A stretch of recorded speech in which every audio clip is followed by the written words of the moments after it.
sommer. Ja. Så gik endnu et år, og vi har fået samlet familien. Vi synes, det er en rigtig god tradition at samles for at spise hjort. Og når hjorten er spist, et øjeblik, skal bålet tændes. Og med spænding ser vi til, mens heksen futter af og flyver hele vejen til Bloksbjerg. Så hejser vi det danske flag og hylder familien Hjort, som mødes en gang om året. Nogle år er specielle. Et år synes forbipasserende, at det mindede en del om adfærden i rovdyranlægget i 200. Det kan sagtens skyldes handdyrenes lidt overgearet opførsel. Hvorom alting er, så er det altid hyggeligt for de inviterede, som gerne kommer med kage, is og andet. Når solen er gået ned, er det hyggeligt med bålet, som bliver ledsaget af midsommervisen. En hver synger med på Vi elsker vort land, og når vi skal synge den, vil jeg foreslå Shubidua-udgaven. Det gjorde vi så. Der er ekstra tempo hos Vinnie og Allan.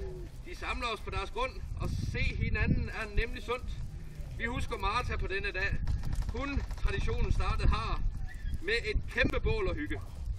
Vi må jo alle huske, at vi ses ikke så meget til hinanden, som vi kunne ønske.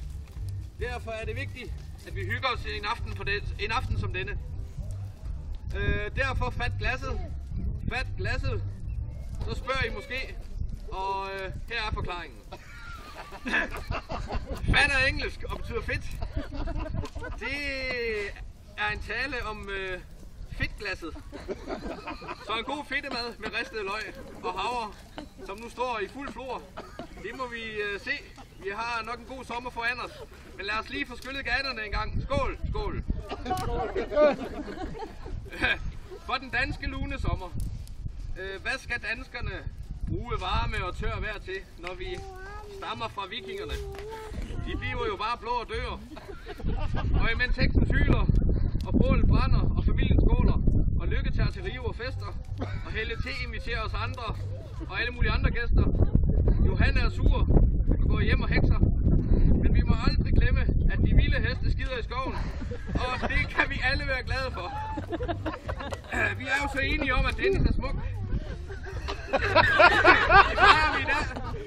Og hvad er det egentlig talt, vi fejrer? Vi skal udbringe en skål for fædrelandet og fiskerne på det gule rev.